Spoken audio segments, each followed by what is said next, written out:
muni muni maha munaye soha tayata muni muni maha munaye soha tayata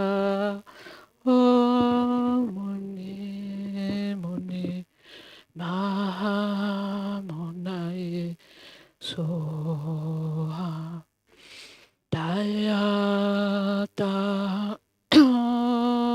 muni muni maha munaye soha tayata muni muni maha munaye soha tayata muni muni maha munaye soha tayata muni muni maha munaye soha tayata muni muni maha munaye soha tayata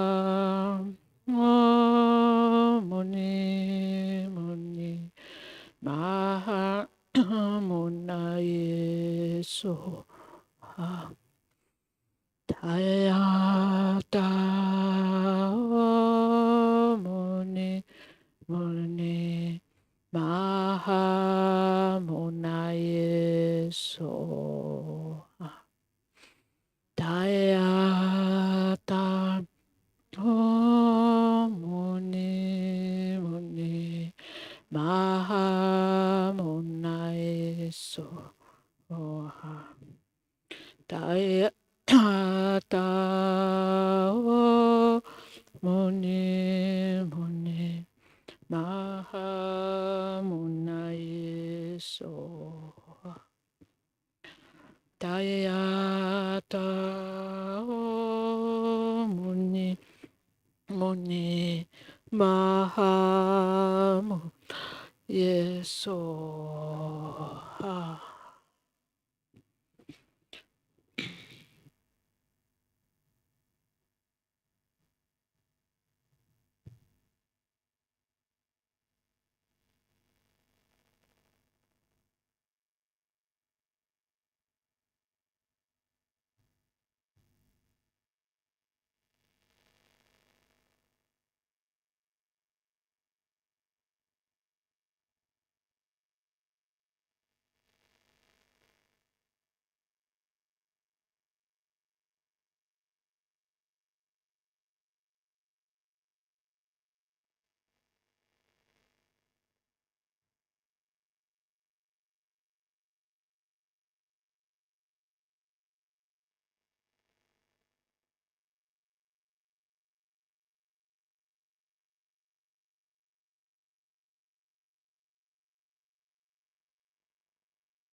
On commence avec l'offrande du mandala à la page 98.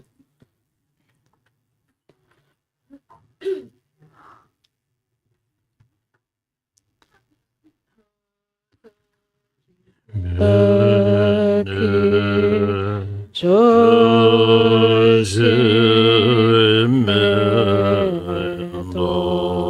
자리를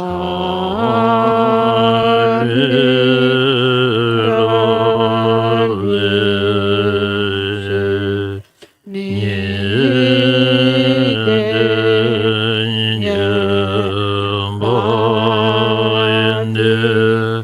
산예신도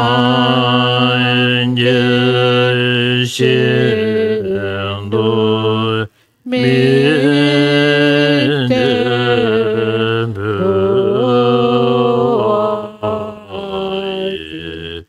도근함도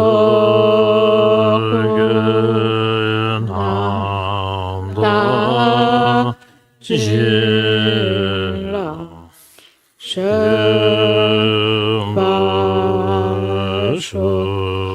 제츠라마 담바게나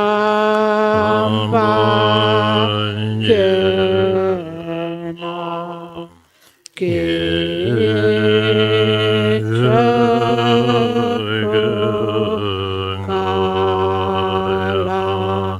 겐세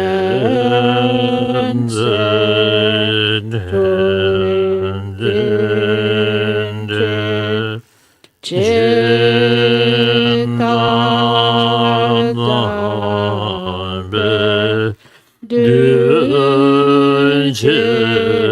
두제제야마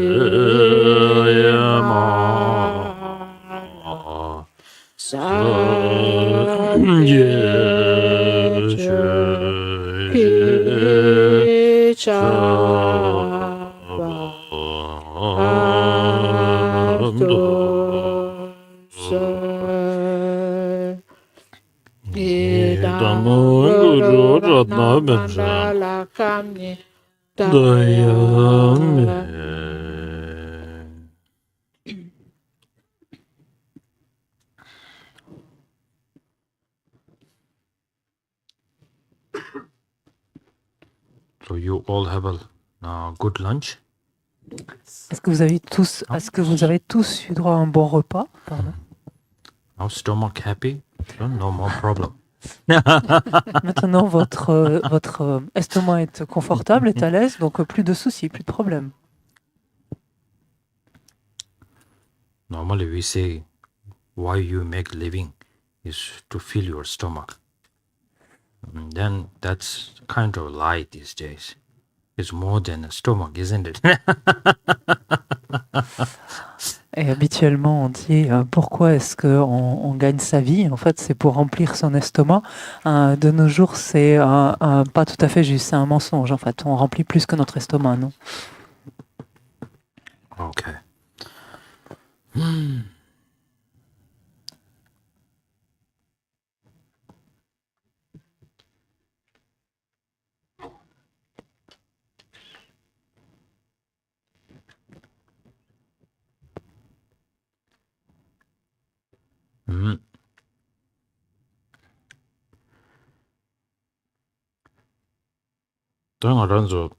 I will speak a little bit in Tibetan now.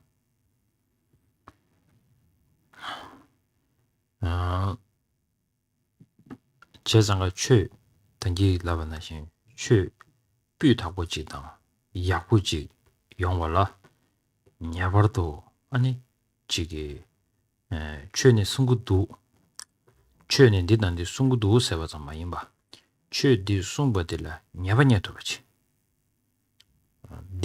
딩즈이레 토같이 인지게마 손에 confidence 레 토같이 근데 다 써야 될라 아니 배가 좀 도지 갈래 맞아버리나 알아서 최 지금 삼로 가서 지금 뭐 땅가 채비네 디스 알아서 심줄을 주마토야 지다 아니 최체 수도 투즈지로 같이 야 뮤직에서야 야 로가치 차야 돼 도스 차기서래 삼삼 도스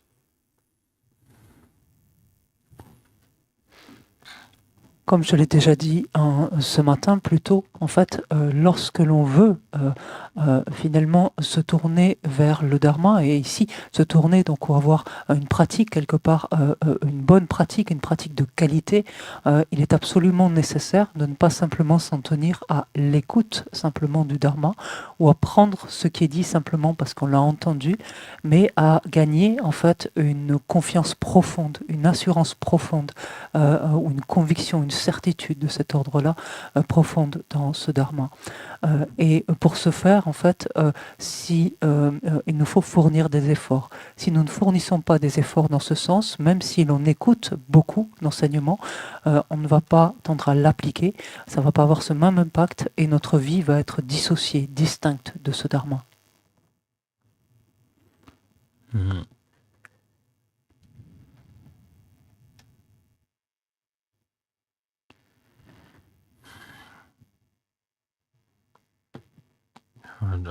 Tempa tamji tanda lamrim gi sabje gi nalo la ya tempa tamji gelme do tobe chewa se chore. Dans le Lamrim, donc dans les étapes de la voie, il nous est dit arriver à voir en fait toutes les paroles, en l'occurrence toutes les doctrines au sens large, arriver à les voir comme autant d'instructions personnelles. Pardon, excusez-moi, c'est pas ça. Arriver à voir en fait qu'il n'y a strictement aucune contradiction entre toutes les doctrines. Excusez-moi. English nal kariskre tempa tamji gelme do tobe chewa la. Not contradiction. Teachings or seeing no contradiction between the teachings, especially in the Lamrim, when the teachings on the fourth scope, second scope, third scope. So seeing no contradiction between these three. That's so beautiful.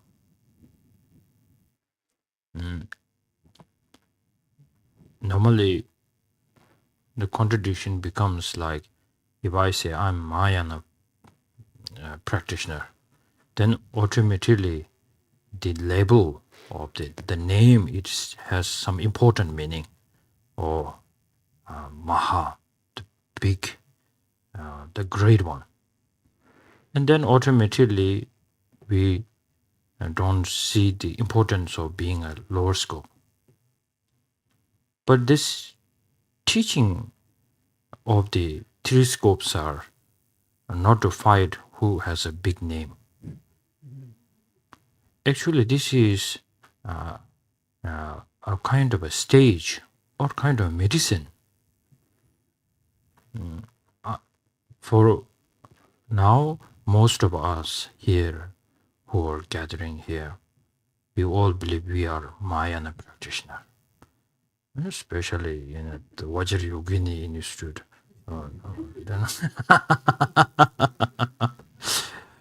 Very high. You know?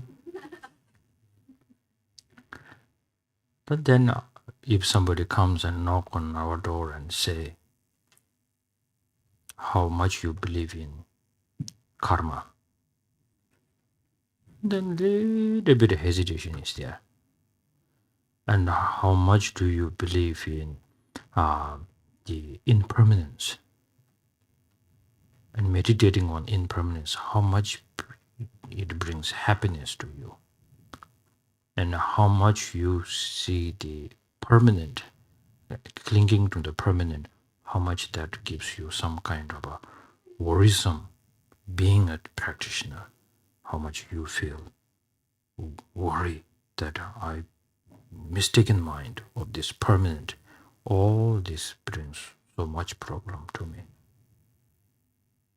And then it's hard to explain to other people, because it is hard to explain to other people because you cannot answer for yourself. What do you mean when you say it's hard to explain to other people? No, if somebody, I'm putting a picture, if somebody comes on knock our door and say, you are Mahayana, and how do you deal with this sort of lower scope teachings, then you have a problem. Because the problem is there to answer, because you don't have this This way. to yourself.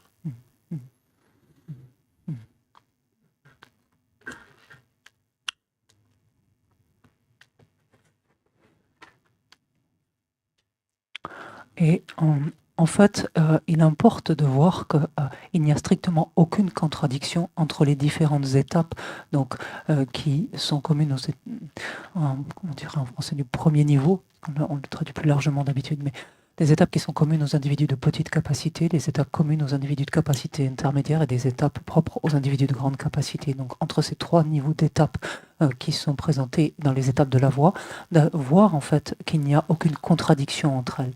Et arriver à voir cette absence de contradiction est quelque chose qui est vraiment très beau, d'arriver à faire cela. D'où vient cette contradiction? Qu'est-ce qui paraît donner cette contradiction? Comment peut s'élever une contradiction? C'est par exemple lorsque l'on se considère comme étant, par exemple, un pratiquant mahayaniste. On pense que je suis un pratiquant mahayaniste. Et dès qu'on a dit cela, ou je m'adonne à une pratique, en tout cas, du Mahayana, dès que l'on a dit cela, dans ce Mahayana, il y a ce Maha qui veut dire grand, en fait. Donc, de suite, c'est quelque chose d'important. Et on ne voit plus alors l'importance, la nécessité, en d'autres termes, l'importance des étapes inférieures, entre guillemets ici, ou antérieures, en l'occurrence. Or, le fait est que ces trois niveaux d'étapes ne rivalisent pas ou ne luttent pas finalement pour avoir à celui qui aura le plus grand nom ou la plus grande appellation, quelque part, ou l'appellation la plus prestigieuse ici. Il faut voir en fait ces trois niveaux comme autant d'étapes différentes, de la même manière qu'un traitement qui pourrait présenter donc différentes parties en quelque sorte. Ici, par exemple, nous pensons tous que nous sommes des pratiquants du Mahayana, et en particulier dans ce lieu, dans cet institut, Vajra Yogini, quand même. Donc, c'est quelque chose auquel nous pouvons penser, que nous pouvons penser, que nous pouvons penser. Et si quelqu'un venait toquer à la porte de l'Institut et nous questionner dans quelle mesure, dans quelle proportion finalement ou quel est votre niveau de croyance, de conviction dans la loi du karma et de ses effets, on aurait une petite hésitation quant à cela. Quel est votre niveau de croyance ou de conviction de l'impermanence? Et dans quelle mesure, dans quelle proportion vous vous adonnez à ces méditations et des méditations, vous méditez l'impermanence? De quelle manière cette méditation sur l'impermanence vous procure en fait du bonheur, du bien-être? Et de voir au contraire dans quelle mesure cette saisie de la permanence, au contraire, donc ces consciences erronées, ces consciences incorrectes, ces consciences erronées vous procurent des difficultés, vous procurent des soucis en fait. Là, c'est quelque chose auquel il devient désormais un peu délicat de répondre à toutes ces questions parce que ce sont autant de choses qu'on ne fait pas finalement.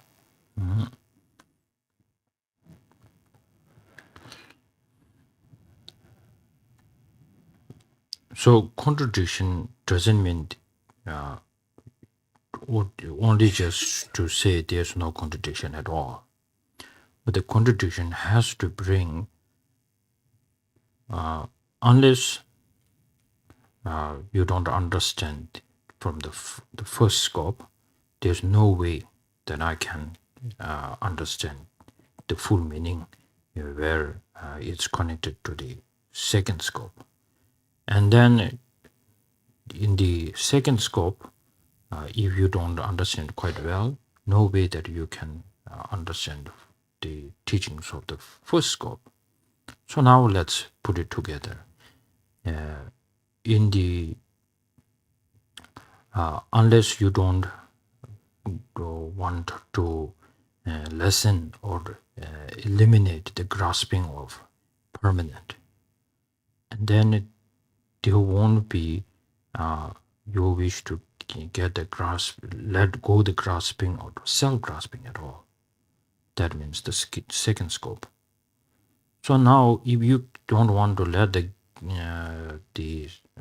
grasping to self, and then letting go of the self-cherishing will never come.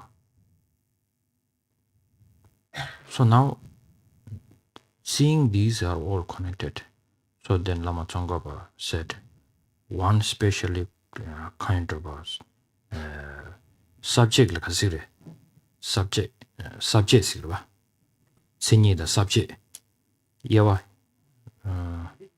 division, a special division called seeing no contradiction, or contradiction between Buddha's teaching, especially these three teachings on the three scopes. Now, if you can see how important these connection between these three scopes, then slowly, if you bring this to Tantra, it works very well. All the schools in the Tantra. And then after that, I think when normally we say non-sectarian, in a Tibetan Buddhism, we have a different lineage, Sadhya, Kagyu, Nyingma, Gyalo. So normally what we do is no contradiction, and especially we say non-sectarian means like if you have some statues of Guru Rinpoche, Lama Tsongkhapa, all the masters there in your altar, and kinds of represent non-sectarian, but nothing to do with here. But now, how they bring the presentation of emptiness, and especially the emptiness, not emptiness of this subject, no, the object, but on the subject level, it becomes so subtle. So then there are their own methods to bring this. So that's why if you are so eager to get this teaching, and then automatically you don't need to say, I'm non-sectarian, I'm doing sadhya, kagyu, nima, kilo. But you will only feel so connected.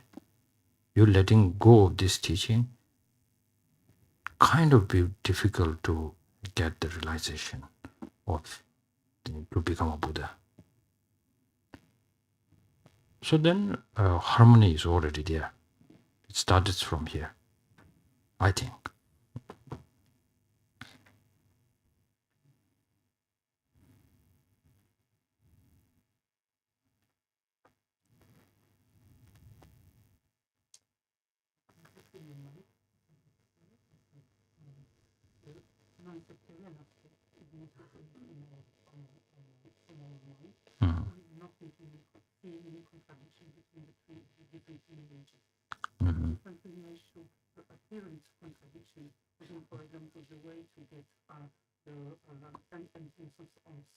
Yeah, on the subject.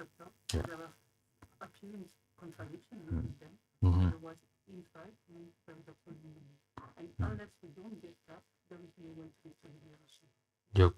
Yeah, something like that. The main point where we differentiate between between the four schools of Tibetan four schools, we differentiate more like through the view on object and also subject. Morely, it's on the subject, the emptiness. But more you think that without the understanding of each other's understanding of the subject and an object quite adjustable, but the subject level becomes so kind of looks like a contradiction. So in order to understand that subject level, how each and every great masters they have tried to bring it on, we need to look into all the great masters, how they did it. Unless we cannot do it quite easily. Et en même temps, lorsque l'on entend dire donc qu'il n'y a pas de contradiction, donc tel que l'indiquent les étapes de la voie, qu'il n'y a pas de contradiction entre les écritures ou entre les enseignements, cela ne veut pas dire qu'il n'y a aucune contradiction du tout. Ça veut dire qu'il n'y a aucune contradiction foncière, en fait, c'est l'entendre dans ce sens. Ce qui ne veut pas dire qu'il n'y a aucune contradiction du tout. Le fait est, par exemple, que, à défaut de comprendre les étapes communes avec les individus, donc de petite capacité, de premier niveau, en fait, le premier niveau d'étape, il est impossible d'accéder, en fait, à une compréhension pleine et entière, en fait, du deuxième niveau. En fait, de voir comment les étapes de ce premier niveau se relient, en fait, sont connectées, sont reliées à celles du deuxième niveau. Il est impossible d'en tirer cette compréhension-là. Et finalement, vice-versa. Il est impossible, de même, d'obtenir finalement la pleine compréhension des étapes du deuxième niveau sans voir de quelle manière elles sont reliées, finalement, elles sont connectées à celles du premier niveau. Et cela est valable pareillement entre le deuxième et le troisième niveau. À moins, par exemple, d'essayer, donc de s'efforcer d'éliminer, en fait, ou de réduire, d'éliminer, de chercher à éliminer la saisie de la permanence, il est impossible, en fait, de vouloir laisser aller, se défaire, en fait, de cette saisie du soi. C'est tout bonnement impossible. Se défaire de cette saisie du soi qui relève finalement du deuxième niveau ici, donc qui relève des étapes communes avec les individus de capacité intermédiaire, et ainsi de suite. Ça veut dire, et ensuite, donc ne pas chercher finalement à se défaire ensuite donc de la saisie du soi, fait qu'il est tout bonnement inconcevable, impossible de se défaire donc de cette importance excessive que l'on ne cesse de s'accorder, ce fameux entre guillemets autochérissement. Se défaire de l'importance excessive que l'on ne cesse de s'accorder ne se produira jamais, donc si on ne cherche pas en amont donc à se défaire donc de cette saisie du soi et donc en amont de cette saisie de la permanence. Et ce qui importe, c'est de voir en fait qu'il n'y a pas de contradiction entre les divisions, ou les catégories, les divisions, voire les subdivisions en fait. Et si on comprend cela, alors ensuite, à partir de ce troisième niveau, donc de ces étapes communes désormais avec les individus propres aux individus de grande capacité, alors à ce moment-là, si le tantra est abordé, alors ça se passe bien, ça fonctionne bien. On parle de cette notion de non-sectarisme, en fait.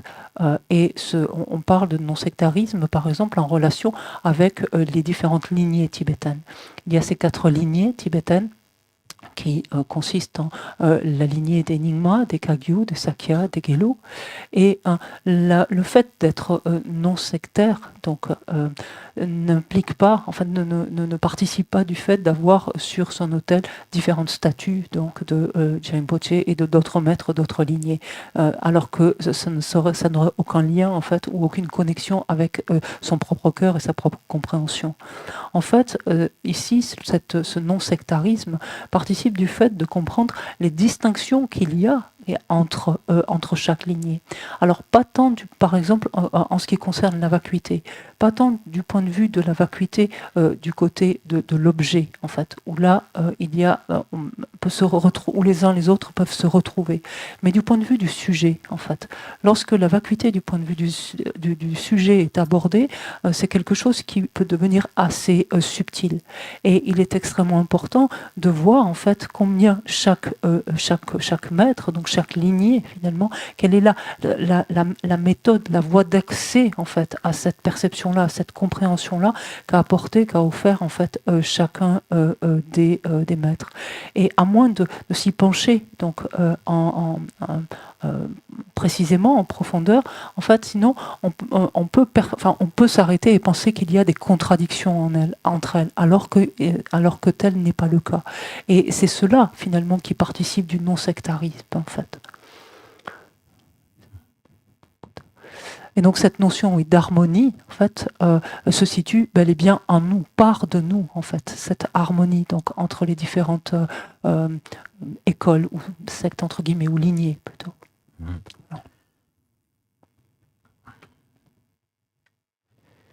Now, why I am saying all this is unless you investigate a little bit of the Buddha's teaching, what the real essence of the Buddha's teaching, which the Buddha's teaching all directs, where the teaching is, the main point of the Buddha's whole teaching will come to the one point, is to eliminate self-grasping. So in the sutra, it is more on the how to reduce the self-grasping of the object, that self. And then in the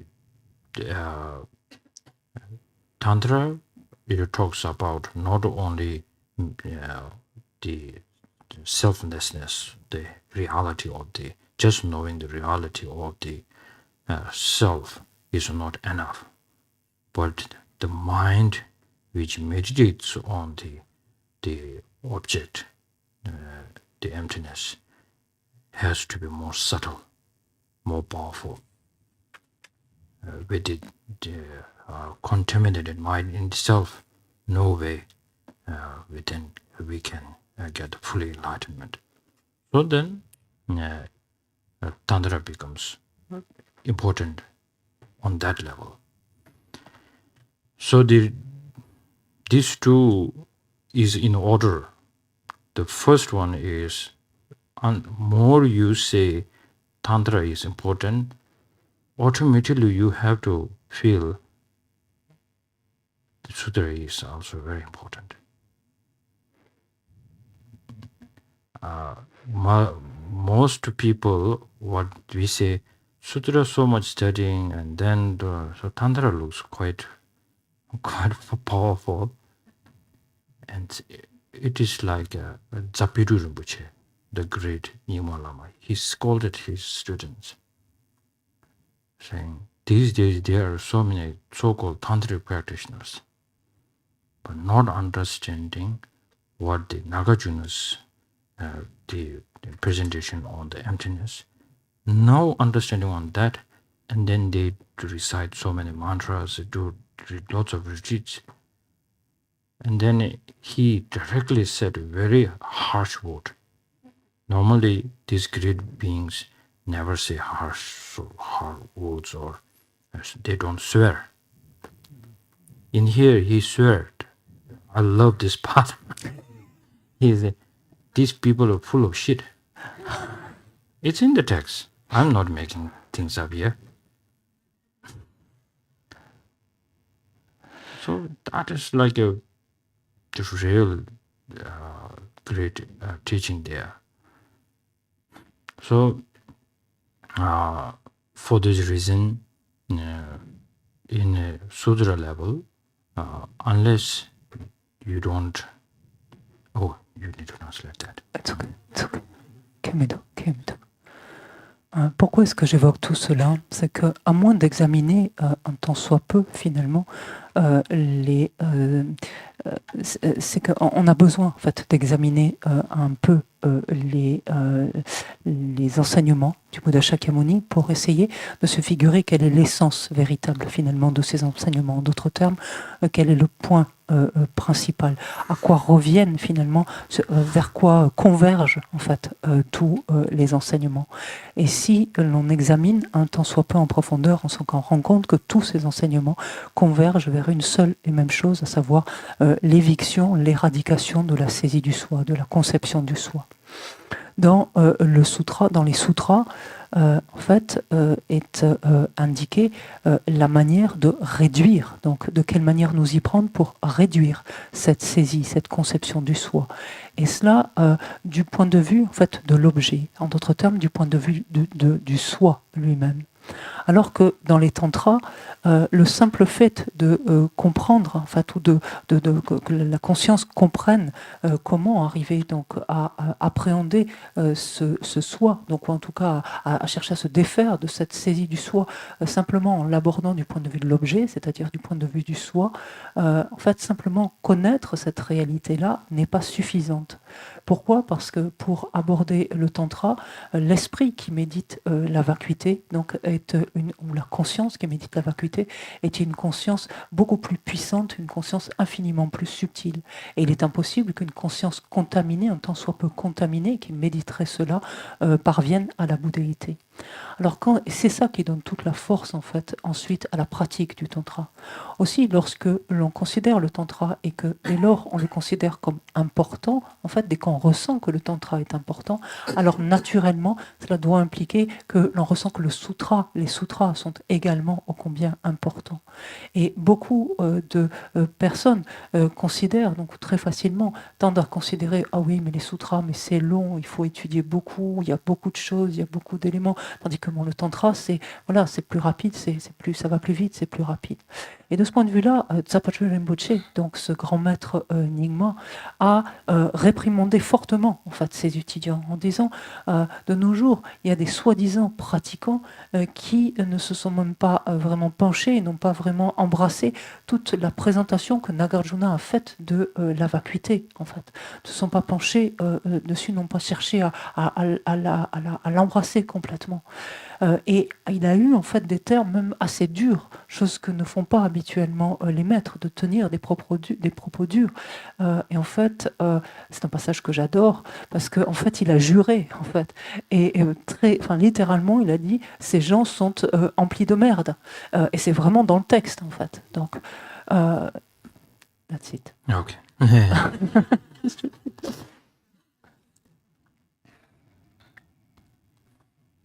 Mm. So now, because our topic is about two bodhicittas, and before talking bodhicitta, we need to talk about compassion. Because what brings the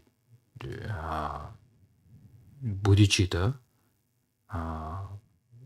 is more your compassion becomes broader and stronger, and then you wanted to bring laksam Special intention conscious, special indicated conscious, yeah. No, Special there is intention, look at it. a special intention that not just wishing the sentient being may they not suffer anymore. Not only that, I will make sure they will not suffer anymore. What this kind of special attitude, you know? That then automatically that is the opening the door of the bodhicitta. So more you have a stronger compassion, more you are near to the bodhicitta. So for that reason, when we talk about compassion, one of the greatest teaching I ever got, not a great teaching like in a good way, but one instant happened in Canada when I was studying there. In Canada,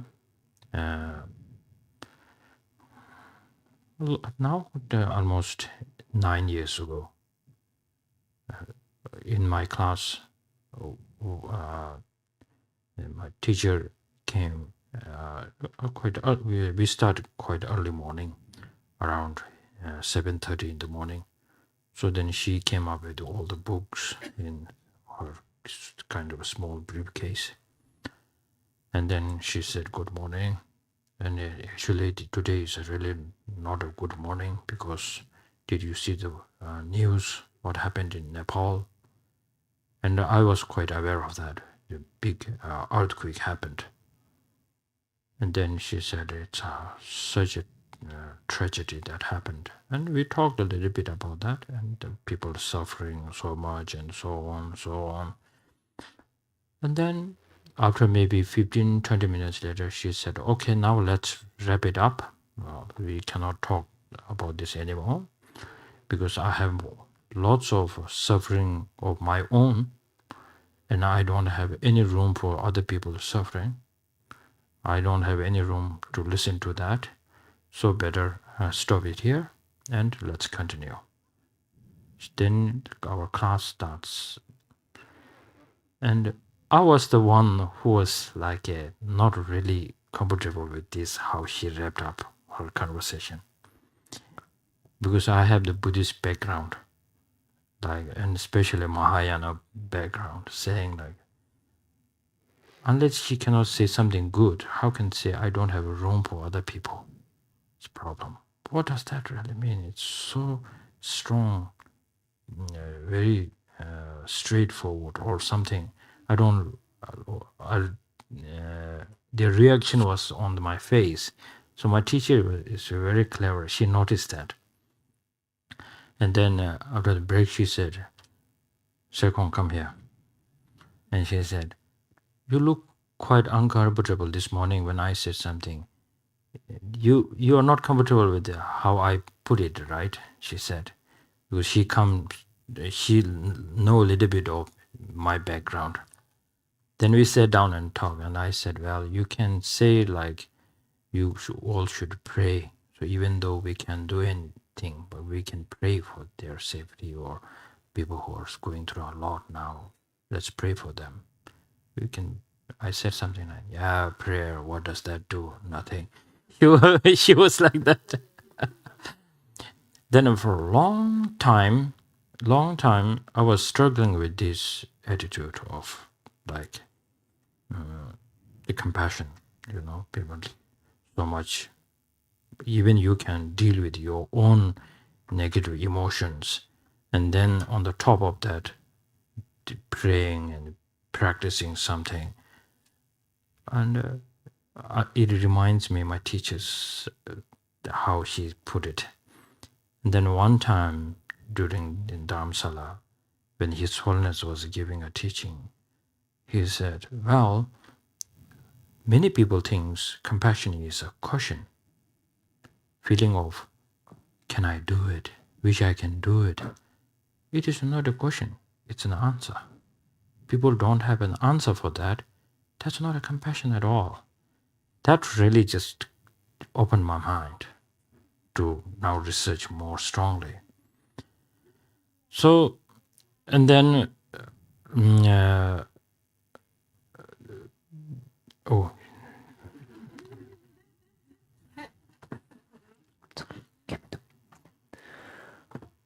Et notre sujet, donc pour venir à notre sujet, donc sur la bodhicitta, pour parler de bodhicitta, il va nous falloir parler d'abord de la compassion. Car ce qui donne naissance justement à bodhicitta, qu'est-ce que c'est? C'est la compassion. C'est après cette compassion, c'est cette pensée supérieure ou cette intention spéciale qui ne se limite pas simplement à vouloir que que la souffrance des êtres cesse, mais de vouloir que soi-même nous nous assurions, nous fassions tout notre possible pour que les êtres ne souffrent plus, cessent de souffrir. Et cette pensée supérieure donc ouvre naturellement la porte à la bodhicitta, à l'esprit d'éveil. Plus, on peut dire ainsi, plus grande est la compassion et plus proche finalement nous sommes de bodhicitta, de l'esprit d'éveil. Et j'ai reçu en fait un grand enseignement il y a quelques années lorsque j'étais au Canada, il y a à peu près 9 ans de cela à présent. Pas de façon formelle, mais pour moi ça a été un grand enseignement. Dans ma classe, nous avions cours de bonne heure, donc un matin vers 7h30, donc arrive mon enseignante avec tous ses livres, avec son cartable, sa mallette. Et elle nous a dit, elle salué, nous a dit bonjour, et aussitôt elle s'est reprise et elle nous a dit en fait aujourd'hui c'est pas vraiment une bonne journée parce que vous avez probablement entendu ce qui vient de se passer au Népal, et j'étais personnellement bien informée. Ce qui vient de se passer au Népal, donc ce tremblement de terre, cette tragique, donc cette tragédie, combien de gens ont perdu la vie, etc. Et nous avons parlé un petit peu de cela, donc elle a parlé un petit peu de cela au début de la classe. Et puis bientôt elle s'est interrompue, elle a mis fin à la conversation en disant ceci, oh j'ai assez de difficultés déjà dans ma vie, j'ai pas de place, je peux pas faire de place pour la souffrance des autres, je peux pas accueillir davantage ou faire de place davantage pour la souffrance des autres. Et je dois avouer que j'ai fait partie de ceux, en tout cas, qui ne sont pas sentis très à l'aise avec cette réaction-là. Bien entendu, du fait de mon parcours dans le bouddhisme et de toute ma compréhension, enfin de cette compréhension tirée du bouddhisme, je ne me suis pas du tout senti confortable, pas du tout à l'aise avec cela. Et en même temps, elle était très présente, très attentive, puisqu'elle a bien noté en fait un changement d'expression sur mon visage. Et à la fin du cours, elle m'a appelé, elle me dit « Serkong, viens ici. Il y a quelque chose qui t'a mis mal à l'aise tout à l'heure dans ce que j'ai dit ou dans l'échange qu'il y a eu. » Elle connaissait un petit peu mon histoire, elle avait quelques éléments de mon histoire, et donc nous avons discuté un moment, et je lui fais part que même quand on peut concrètement pas faire grand-chose, on peut toujours prier, en fait, prier pour que les survivants soient en sécurité, pour le devenir, etc., des autres, enfin, etc. Donc on peut faire des prières. Ce à quoi dessus là a dit des prières, mais bon, à quoi ça sert, quoi. Et j'avoue avoir été perturbée un moment, en fait, pendant un moment, suite à cet échange. En tout cas, ça m'a amené à m'interroger, à me questionner, finalement, de comment on peut ne pas faire de place, finalement, de par la présence de nos perturbations, de nos souffrances, de nos difficultés, comment on peut arriver à ne pas faire de place, finalement, à la souffrance des autres, à ne pas s'ouvrir, notre terme, à la souffrance des autres. Et quelques temps après, donc sa sainteté, j'ai entendu un enseignement donc de sa sainteté, le Dalaï-Lama, qui exprimait ceci, que beaucoup de gens pensent que la compassion, en fait, est une question. Et ce à quoi sa sainteté a dessus immédiatement répondu, mais la compassion, c'est pas une question, la compassion, c'est une réponse, en fait.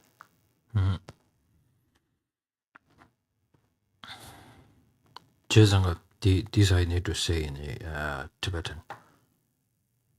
Uma jube na lo la ane pandan dawa chabe gi ane ningji chenpo la ya döcha ze ane di na lo döcha ze dan de le ya ane ma di le kar so re ningji sum chi song chi ane semjin zal me bi ningji chöl me bi ningji mingme le me bi ningji es na semjin zam le me bi ningji es ya de ta ko de re ne chöl me bi ningji da mingme le me bi ningji es ya de 다디 배 지금 할 소리 누가 친구 인단데 심전 잠을 매비 닝지 갑라 아주 마소네 엔티도트 요마르바 엔티도트 엔티도트 요마르바 요마르바 심전 잠을 매비 닝지 갑라 콜 엔티도트 요마르 다 첼 매비 닝지다 미멜 매비 닝지 갑라 엔티도트 예베토네 심전 닝지다 들도와 제장가 첼 매비 닝지세도 심진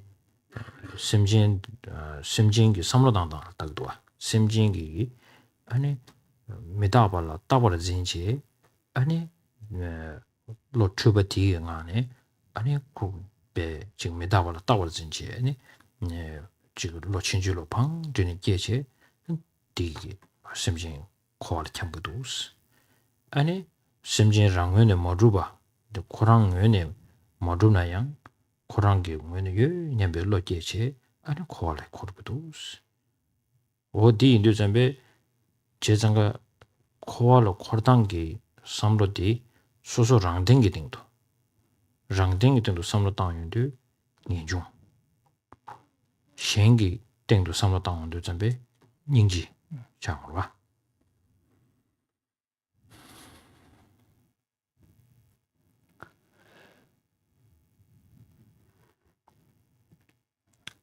Et pour faire référence, par exemple, à l'entrée au milieu, dans cette entrée au milieu, Chandrakirti nous dit, commence en fait ce texte par un prologue dans lequel il loue la compassion, et il évoque en particulier donc les trois types de compassion. La compassion donc développée en relation avec les êtres, la compassion développée quant à l'observation donc par rapport à ceci des phénomènes, et la compassion donc dite littéralement sans objet. En fait, le fait est que la première compassion, la compassion donc en relation, liée aux êtres, donc reliée directement aux êtres, cette seule compassion-là ne peut pas servir immédiatement d'antidote, n'a pas suffisamment de force en fait pour servir d'antidote. Le deuxième niveau de compassion déjà, la compassion qui est développée en relation en fait avec ce qu'on appelle les phénomènes. Donc qui observe en fait les phénomènes, plus exactement dans ce sens, qui observe les phénomènes. Cette compassion-là, ce type de compassion-là permet déjà d'avoir un antidote. Donc, de se doter en fait d'un remède, d'un antidote. En l'occurrence, de quoi s'agit-il ici? C'est d'arriver finalement à percevoir que notre conscience en fait se méprend quant à l'impermanence, et observant l'impermanence en fait, notre conscience se méprend et considère cette impermanence comme étant permanente, ou considère ce qui est impermanent comme étant permanent. Et fort de cette méprise, donc les êtres errent à travers le cycle. Et plus loin, pour ce qui est de la troisième compassion, donc cette compassion sans objet, qui n'a pas d'objet, cette compassion-là observe en fait cet autre niveau de méprise, qui est que les êtres qui n'existent, ne sont pas établis de par eux-mêmes, qui n'existent pas en soi, donc pensent exister de par eux-mêmes, pensent être établis en soi de par eux-mêmes, et ainsi donc gravitent, évoluent en fait, tournent à travers le cycle des existences. Et c'est ainsi que cette considération développée en relation avec nous-mêmes nous amène à quoi? Ou s'appelle comment? S'appelle le renoncement. Cette considération développée à l'endroit des êtres, à l'égard des autres êtres, consiste en quoi? Consiste en la compassion.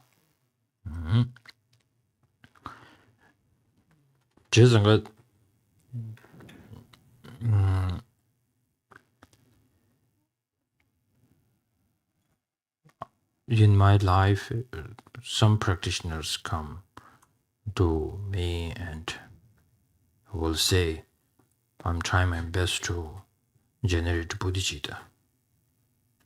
Then they won't say much about compassion. So I'm not sure whether they are getting the right picture, because unless you don't see this picture of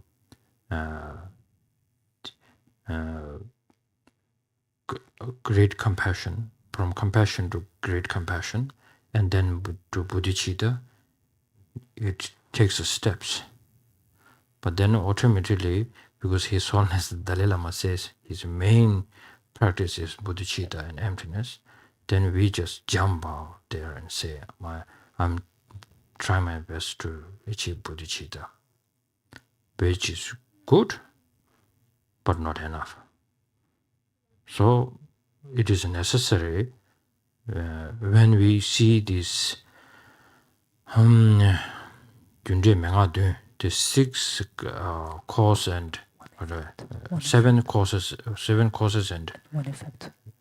One effect. Yeah. These special Dharma, the pitful, pit instruction.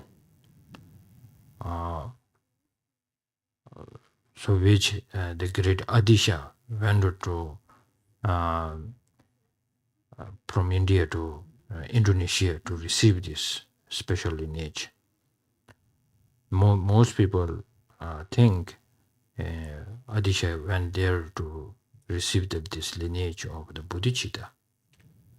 But if you look at the Lama Tsongkhapa's Lamrim Chemo, my teacher told me, I didn't do fully research, but it sounds very true that all these cause, 6 causes and 7 days, 7 causes and 1 result, this instruction, most people believe it is to generate bodhicitta. But it's not directly like that.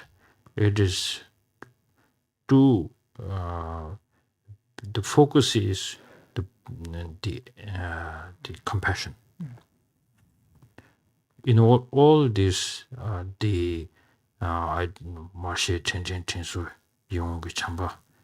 so all this, the first 4 focus is to bring the great compassion. And then that compassion grows to the where this special special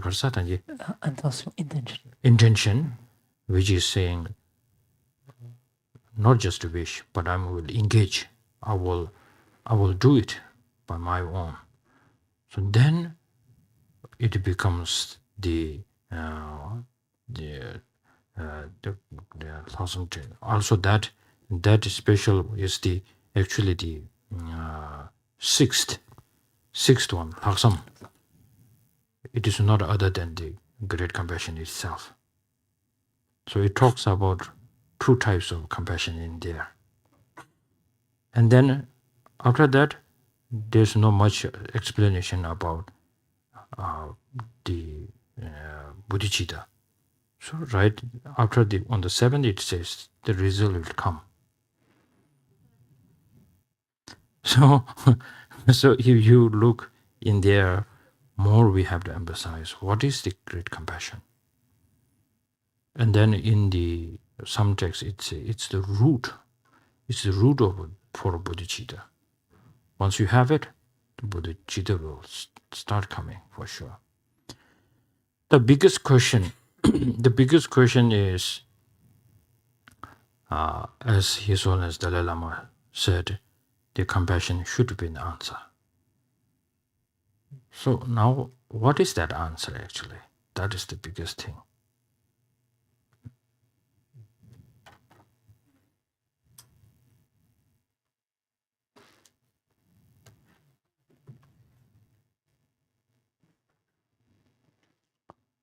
Dans mon existence, en fait, certains pratiquants donc, viennent me voir et m'expriment le fait qu'ils font de leur mieux pour développer l'esprit d'éveil. Et finalement, me parlent peu, me disent pas grand-chose en fait sur la compassion. Et de ce fait, je ne suis pas tout à fait sûr qu'ils aient une bonne représentation en fait de l'ensemble du tableau, une bonne compréhension de cela. Parce que foncièrement, c'est la compassion qui donne naissance en fait à l'esprit d'éveil. Alors oui, bien sûr, parce que sa sainteté indique régulièrement que sa pratique principale consiste en bodhicitta et la vacuité. Nous avons tendance à profiter de ça, à nous engouffrer dans ce raccourci quelque part pour nous aussi donc vouloir pratiquer la bodhicitta et la vacuité. Mais si on regarde par exemple cette instruction essentielle donc délivrée par Atisha, en tout cas que le grand Atisha est allé rechercher en Indonésie, donc cette lignée particulière, très particulière, qui est la méthode donc en 7 points, donc des 6 causes et un effet, dite de développement, donc de bodhicitta. Si en fait on lit attentivement donc le grand exposé des étapes de la voie, donc le Lama Chenmo, mon maître m'a dit ceci. Alors je n'ai pas fait de recherche moi-même, mais à la réflexion, c'est quelque chose qui paraît très, très pertinent. M'a dit ceci, que la plupart des gens pensent habituellement que cette description ici et cette méthode, donc en 7 points, des 6 causes et un effet, consiste à développer l'esprit d'éveil.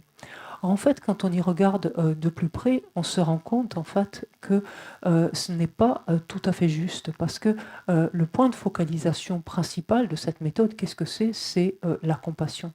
Si on regarde l'ensemble de ces différentes étapes, c'est-à-dire le fait de reconnaître tous les êtres comme notre mère, de nous souvenir de leur bonté, de vouloir en notre tour manifester notre gratitude, donc en retour, et fort de ce sentiment désormais de proximité, d'éprouver de la bienveillance à l'égard des êtres, tout cela en fait concourt à quoi ? Concourt au développement, participe de quoi ?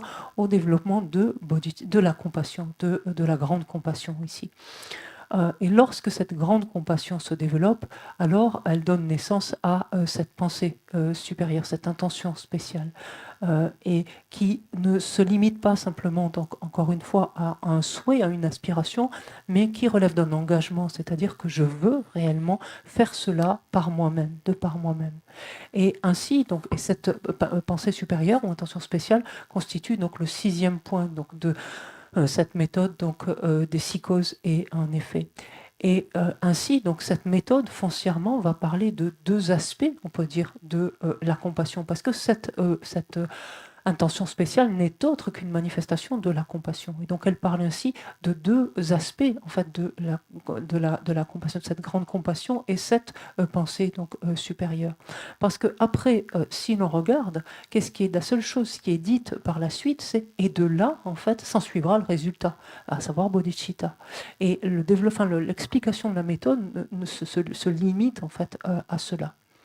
Certains textes, donc, disent ainsi que la compassion constitue la racine donc, de l'esprit d'éveil. Et pour maintenant, la grande question est de se dire, donc, puisque la compassion, en fait, doit être la réponse, doit être une réponse, de quelle manière en est-il?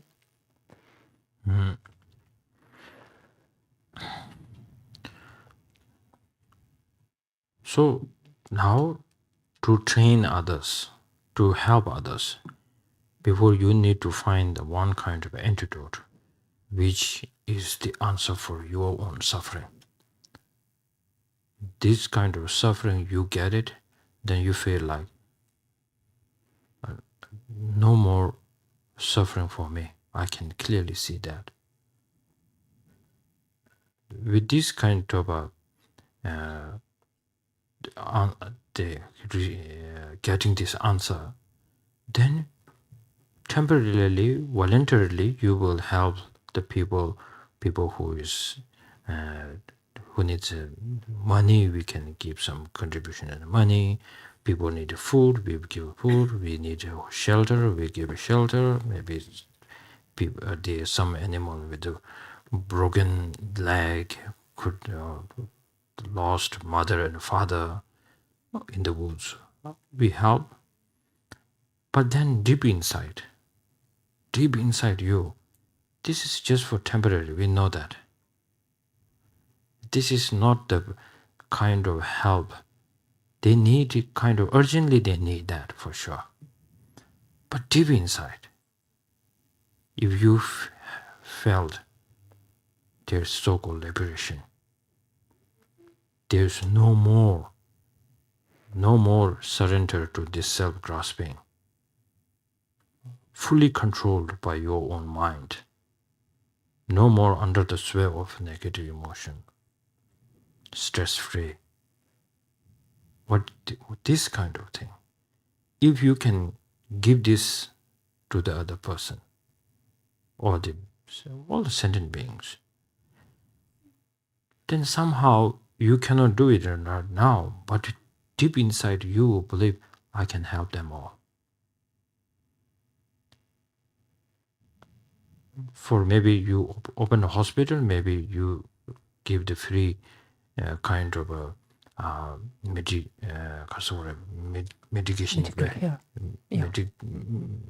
Medication. Mm-hmm. For eons and eons. But then problem is never solved. But if you could give the liberation, what do you think there it is? Then this is the one last thing that you can give, which that is so precious. That's why in Tibetan Buddhism, especially in Tibetan Buddhism, I think when you do some kind of a teaching, you make prostrations and do mandala and ask for this teaching. But what kind of teaching you are asking is that you have to have some kind of understanding, the teaching that really tames your self-grasping. And then you can see this liberation. Once I get it, then I can get out from all this samsara, this suffering, once and for all. This is something you wanted to give to others, that's called great compassion. So unless you don't have this kind of wish for yourself, and then you go out and wanted to help others, then always limited, always limited.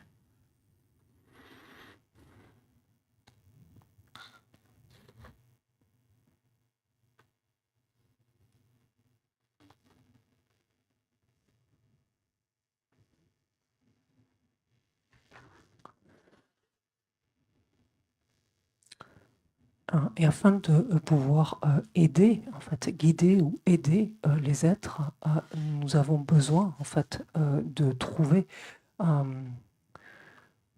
Nous avons besoin de trouver l'antidote qui peut remédier à nos propres souffrances, à l'ensemble de nos propres souffrances. À partir du moment où on peut voir clairement que oui, on peut arriver à ne plus souffrir du tout, à ne plus faire du tout l'expérience de la souffrance, alors là, à ce moment-là, on dispose du moyen de pouvoir réellement aider les autres. Sinon, au défaut de cela, cette aide ne sera jamais que provisoire, que temporaire.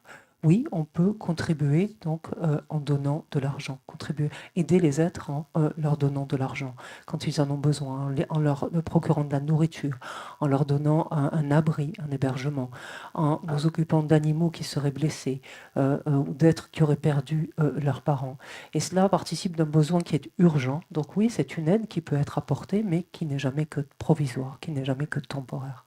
Intérieurement, en fait, nous savons pertinemment que cette aide, ce soutien, il n'est jamais que temporaire, il n'est jamais que provisoire. Mais si l'on voit la possibilité de parvenir à la libération, de faire l'expérience de la libération, en d'autres termes, de ne plus être ainsi soumis, en fait, de ne plus être ainsi soumis à cette conception du soi, à cette saisie du soi, de ne plus ainsi être sous l'emprise de nos perturbations. Si l'on voit en fait la possibilité de cela, on voit alors que c'est quelque chose que l'on peut donner en fait aux êtres et que l'on peut donner à tous les êtres. Et par là même, on voit combien on peut les aider davantage. Si on était en mesure d'ouvrir, par exemple, de construire et d'ouvrir un hôpital, on pourrait décider de donner un accès gratuit à tous les soins, à tous les traitements possibles, et ça pendant de nombreuses ères cosmiques. Mais au fond, le problème resterait entier. Par contre, si on peut donner la libération, ça, c'est réellement la chose ultime que l'on puisse donner, en fait, ainsi à tous les êtres. Et il est de coutume dans la tradition tibétaine, donc alors que l'on veut recevoir un enseignement, d'adresser des prosternations, d'offrir un mandala et de demander l'enseignement. Mais toute la question ici se pose de savoir quel type d'enseignement en fait on veut, de quel type d'enseignement on a besoin. On a besoin d'un enseignement qui nous permette d'arriver justement à juguler notre saisie du soi, en fait, à maîtriser quelque part cette conception, cette saisie du soi. Et dès lors que l'on peut obtenir alors cela, on sait alors que l'on est en capacité de se débarrasser définitivement du samsara, de parvenir à la libération. Et on sait alors que cela, on peut le donner aux autres. Et c'est ça la grande compassion. C'est à partir de ce moment-là qu'il y a la grande compassion. Sinon, ça reste toujours extrêmement limité.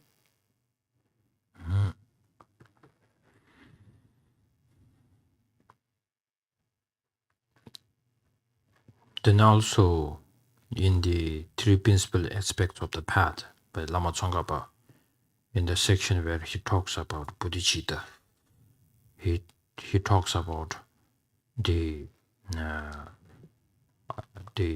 I think the three types of bodhicitta, the second one, third one, not bodhicitta, the compassion. He's saying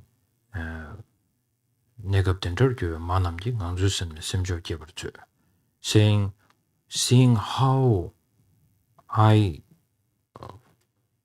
am getting into this samsara, I can see the same way the mother sentient beings are getting into the samsara by their mistaken mind. And then from this, I don't know in English, you say incorrect application, I guess you say in English. Les exagérations mentales incorrectes, what we call usually. Incorrect application, mental application. Mental application. Inappropriate attention. That's another one.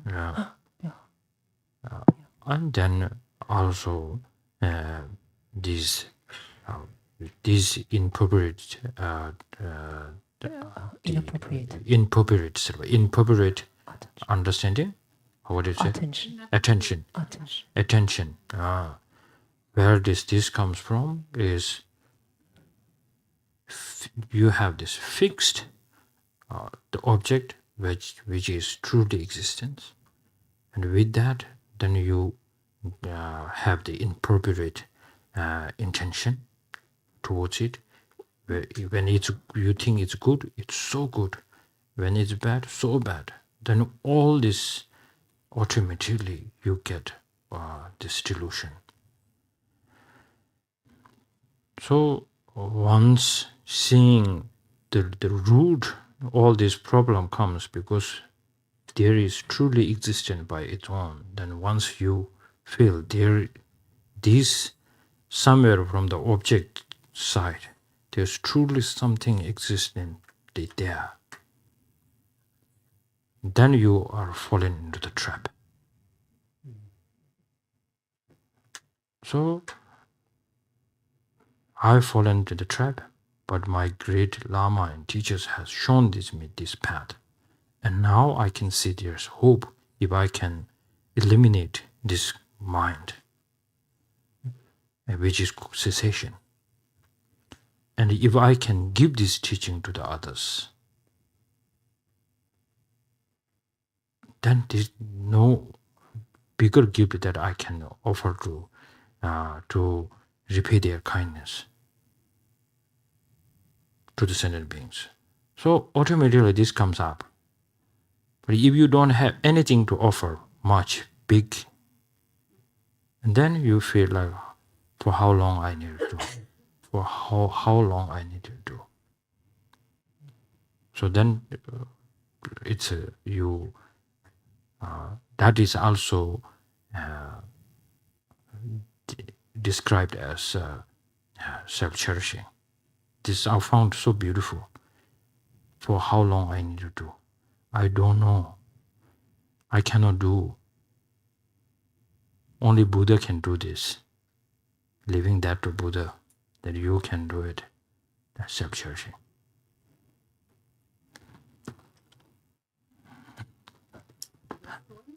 What's that? Oh, the leaving to the Buddha can do it. I cannot do it. Our hearts say that, feel that. That's self-cherishing.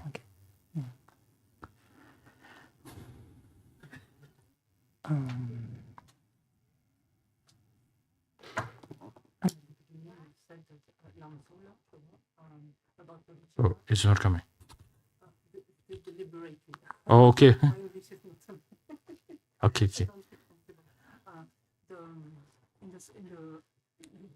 Yes.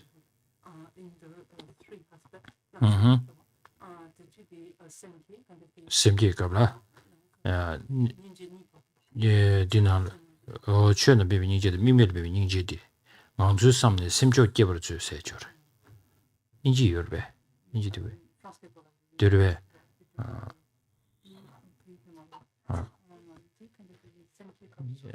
Semje kado ige dada. Tanda didwa. Dungye sumji gyunche me banar sechidwe. Oh, dikado den matada. Ani? Oh, de digre. Ngangzu samne semjo geber zu se.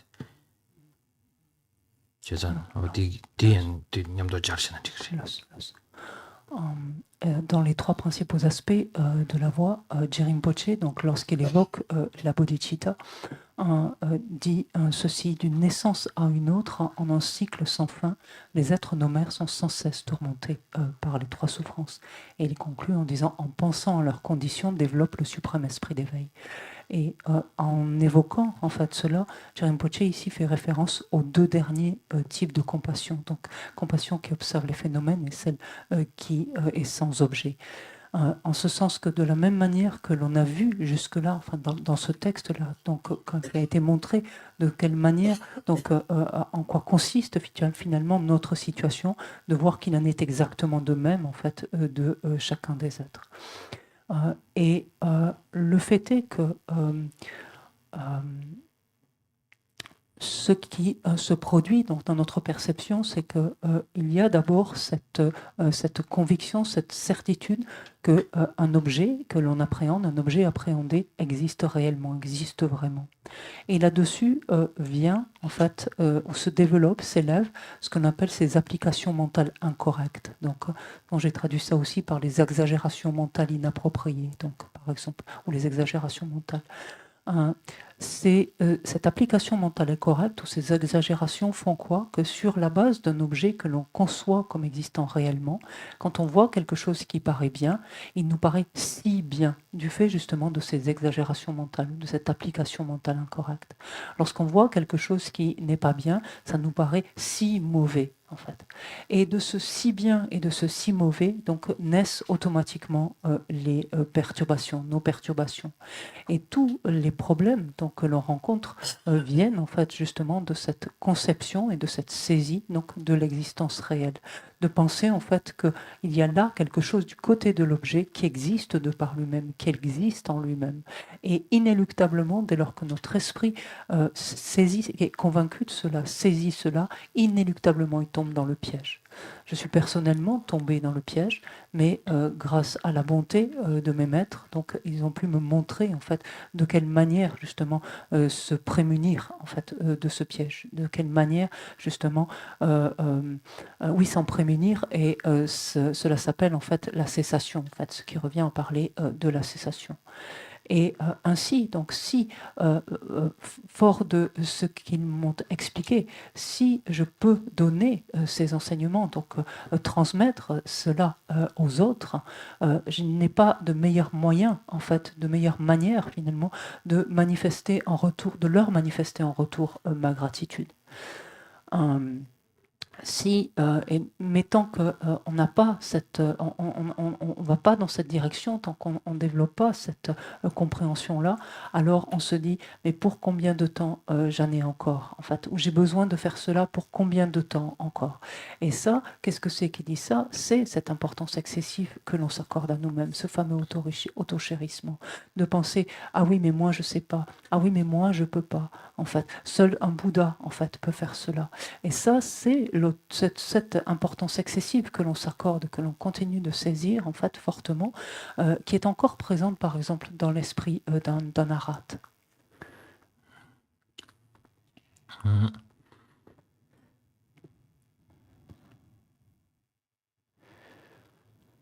So,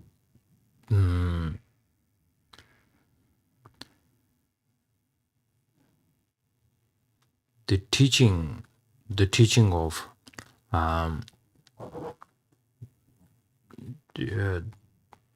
liberation, when Buddha talks about this liberation, my teacher will always remind me, normally when we say we need a liberation, we always say we need a liberation from samsara. And then, which samsara? And then, when you're feeling comfortable with the environment, and then people are being friendly to you, praise you, and then you have a good house to stay, and then a good reputation, and then it is kind of okay with you. Samsara is dealing okay with you. But then, then Buddha said, the Buddha's, if you look at the story life of the Buddha, how he went to look for a liberation is he gave away not just a small tiny room, place, the whole palace, the reputation, everything. Even as he is infant.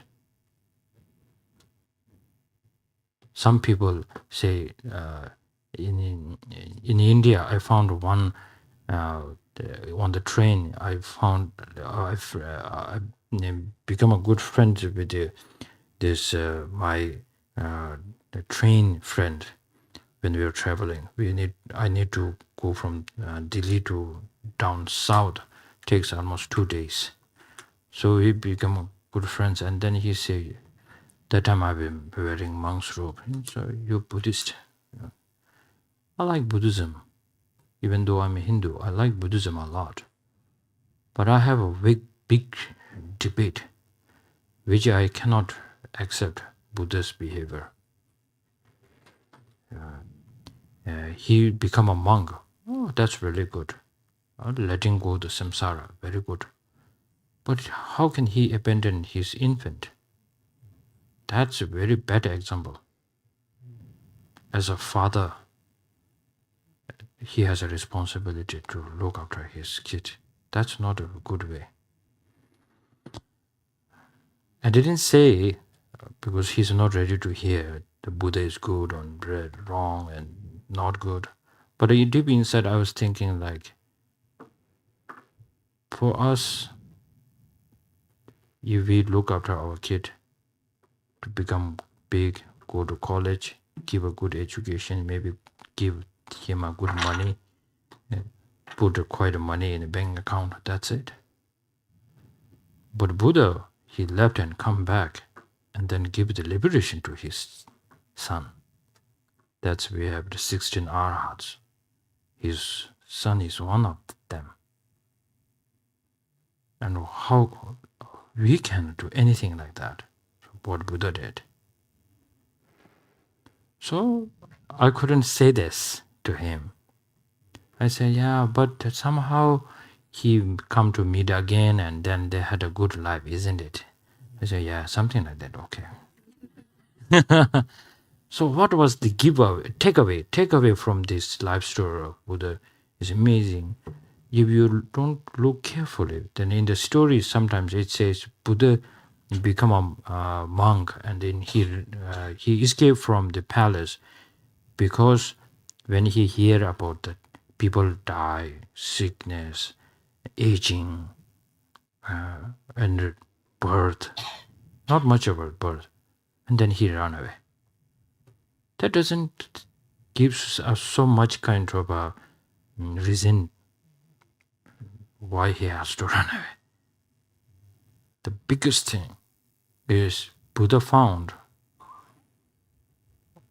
we are under the sway of the negative emotions, and how much you put effort, if you cannot tackle with the self-grasping, and then with this under the sway of this negative emotion, especially ignorance mind, and then there's no way out of samsara. That samsara is a different way of samsara, not outer samsara. That's the inner samsara for Buddha. He's self-grasping, negative emotions. If you look at the 12 limbs, there's nothing outside ones. Everything is inside details of how the mind and mental attitudes.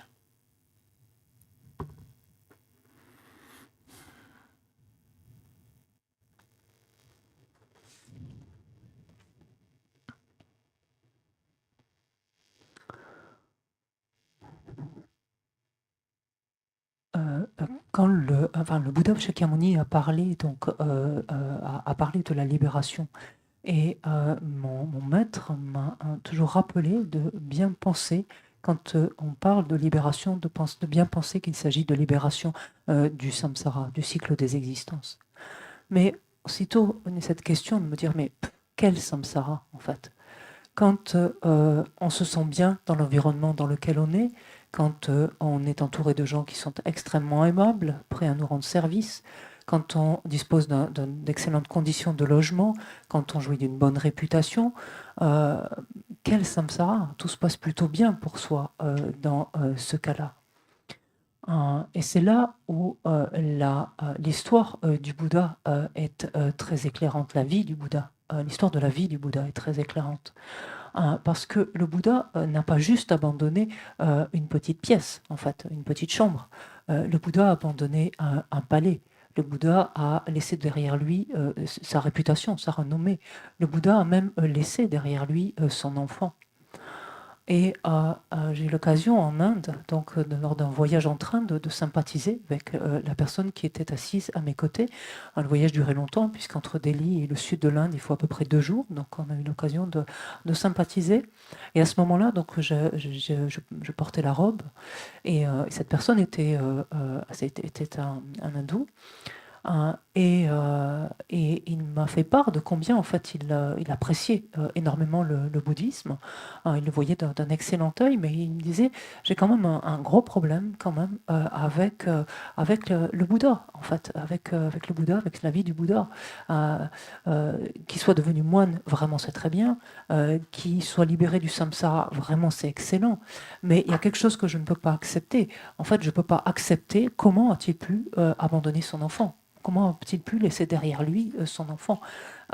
Ça, c'est vraiment un mauvais exemple à donner. En tant que père, donc il aurait dû assumer la responsabilité de son enfant. Et en fait, j'ai vu que je ne pourrais pas vraiment argumenter sur ce sujet-là avec cette personne qui n'était pas forcément ouverte à pouvoir entendre ce que j'aurais sinon pu lui dire.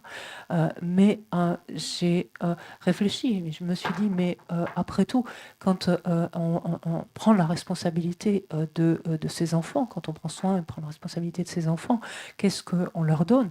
On leur donne de quoi se nourrir, on les protège, on leur donne une bonne éducation, les moyens d'aller dans une bonne école, on leur donne de l'argent éventuellement, et on peut guère leur donner plus que ça.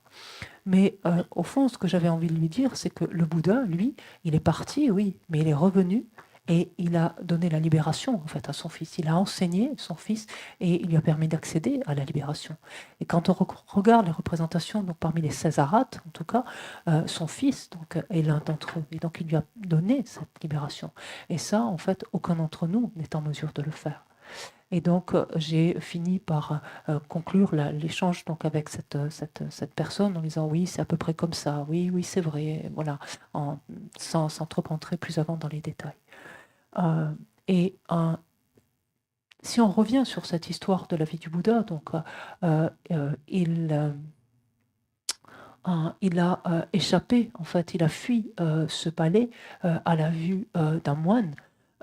Et comme rapporte en tout cas l'histoire, si on regarde rapidement, c'est parce qu'il a été confronté donc, à la maladie, confronté à la vieillesse, confronté à la mort. Et c'est ça qui aurait justifié sa fuite.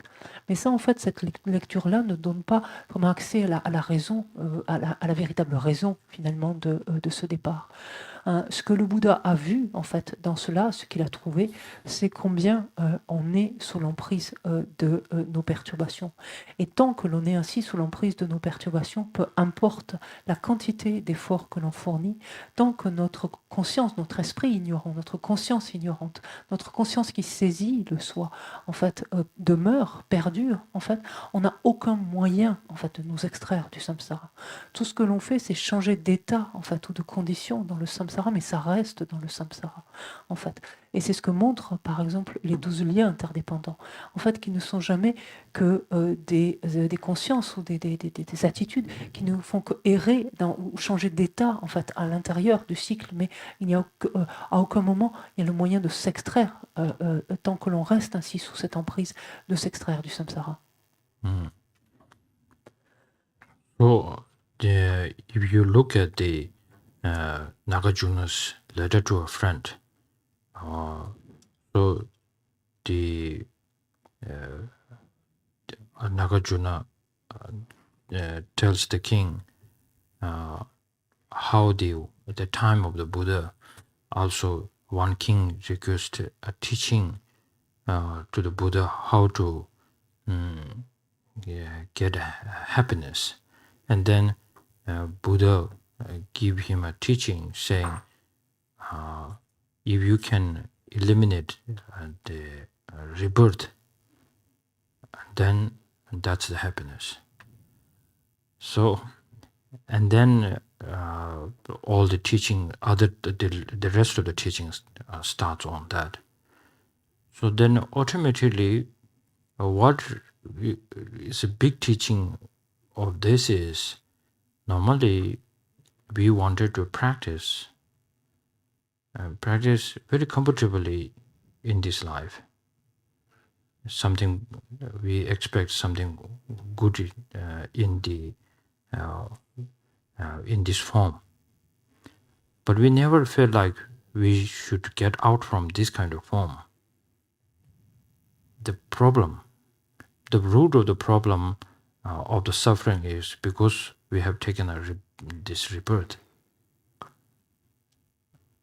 And we never come to the kind of maybe if somebody says that, you just go like, oh yes, okay, right. But never we just came across in our practice like this should be happening, because what you expect from this diluted or contaminated body. So then, as Buddha said, if you don't the cut or the eliminate the rebirth into the samsara, there's no kind of peace that what you are really looking for. That's one great teaching. Normally, whatever we do, practices to stay comfortably in this samsara. We do lots of pujas, remove obstacles in this life, but not like strengthen the mind to the liberation, to get out from there. We are not putting any kind of effort. So that is when time to time people who are looking for the liberation, then we have to start seeing some downsides of the rebirth in this samsara.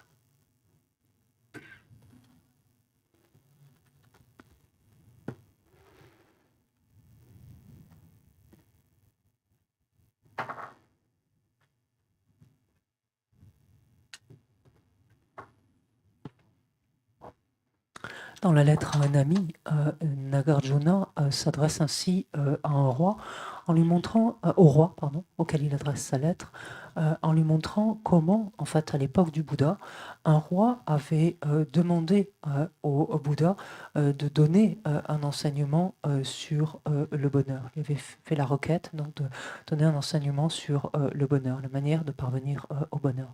Ce à quoi le Bouddha avait répondu, si vous mettez un terme aux renaissances, alors cela est le bonheur.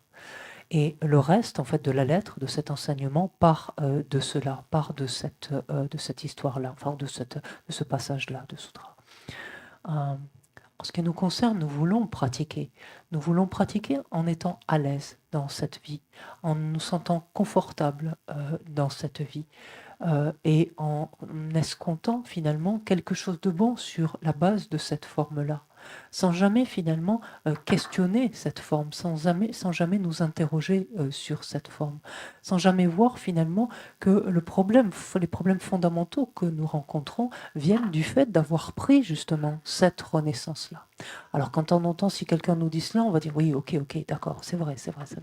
Mais au fond, finalement, dans notre pratique, on ne va jamais vraiment regarder dans cette direction-là et de voir qu'est-ce qu'il ne peut qu'advenir finalement, qu'est-ce qui ne peut que se passer, que se produire simplement du fait d'avoir cette forme-là. Que pouvons-nous attendre de ce corps ainsi contaminé ? Si on peut mettre un terme à la renaissance, donc à une renaissance dans le cycle des existences, dans le samsara, alors l'expérience de la paix en fait que nous recherchons pourra être faite. Mais en ce qui nous concerne, regardons, ce que nous faisons, c'est vouloir être à l'aise donc, sur la base de cette forme-là, sur la base de cette existence-là. Et pour ce faire, nous faisons des pujas, nous cherchons à éliminer des obstacles, en fait, mais simplement par rapport à cette vie-ci, en fait, sans jamais vraiment renforcer notre esprit ou notre aspiration à la libération, cet esprit qui se tourne vers la libération, sans vraiment fournir beaucoup d'efforts dans ce sens-là. Et donc, quand on cherche vraiment la libération, il nous faut regarder, en fait, explorer et envisager les mauvais côtés, justement, des renaissances, de ce que veut dire renaître dans le samsara.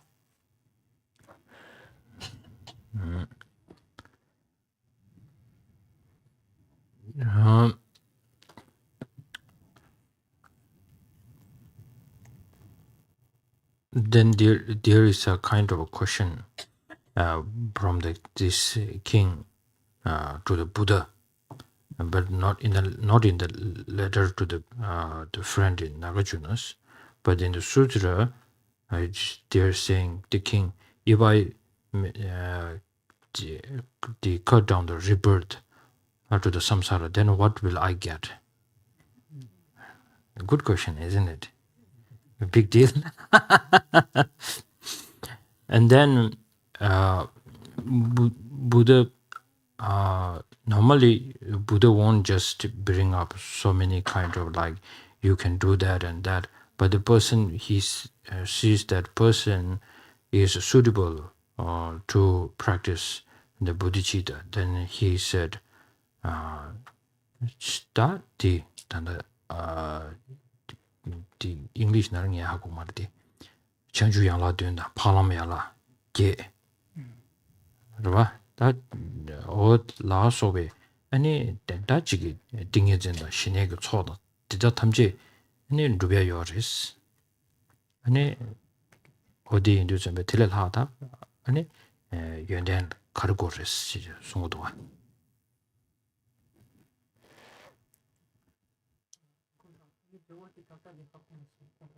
야와.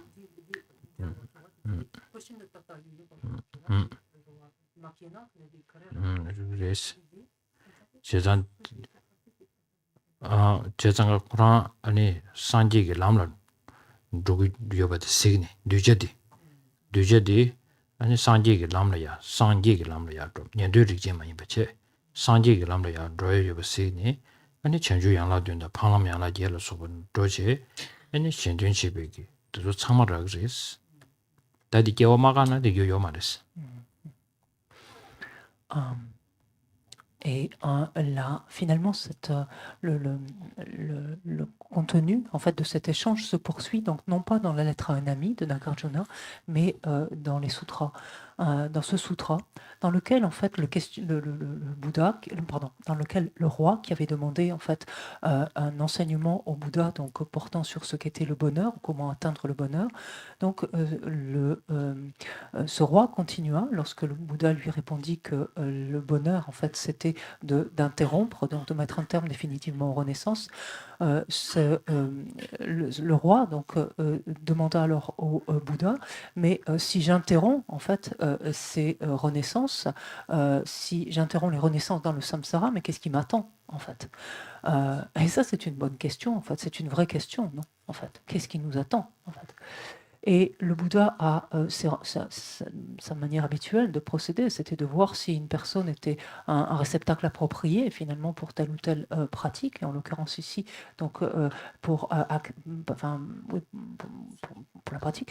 Et donc s'est rendu compte que cette personne donc avait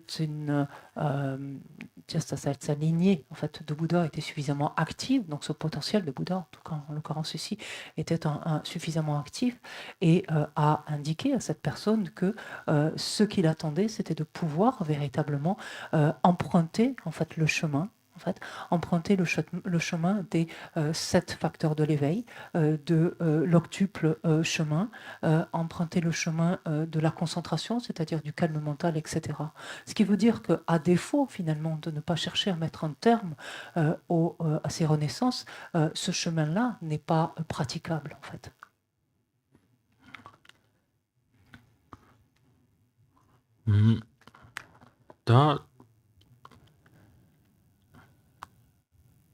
I think I will take one or two questions because we have almost 30 minutes here.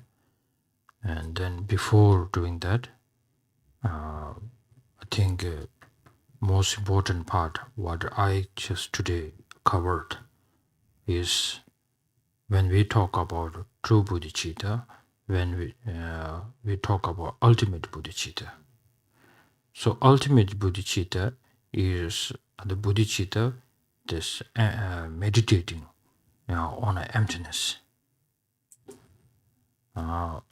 So unless we cannot meditate and make our mind strong enough to bring down the self-grasping, the emptiness seeing of the self-grasping, that the object of the self-grasping is the truly existence of I. That if you cannot bring it down,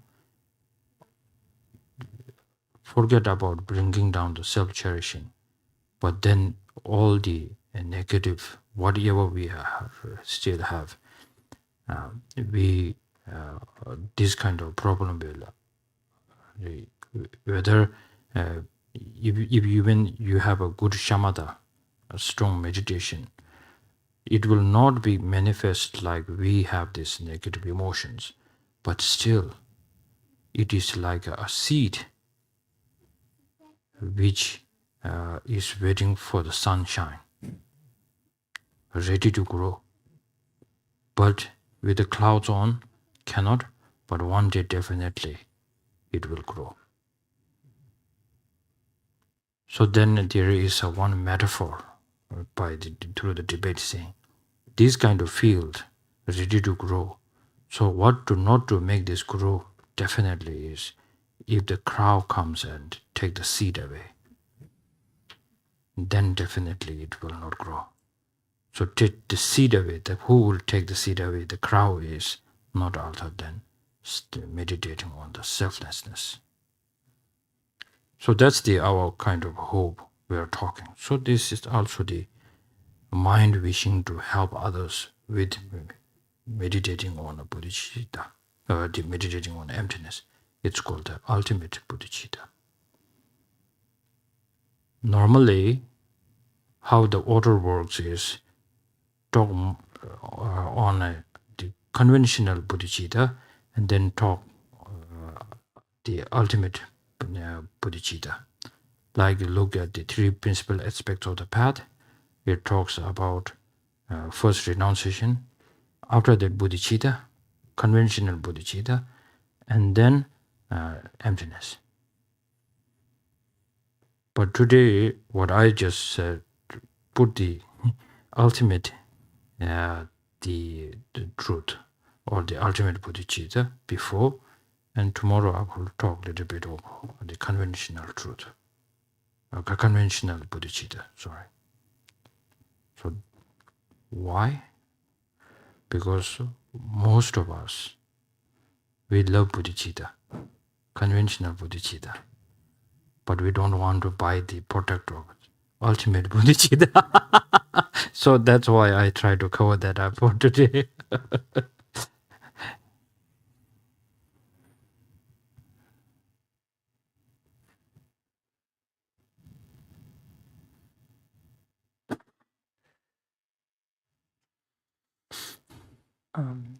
Il nous reste une demi-heure à peu près, donc je prendrai une ou deux questions.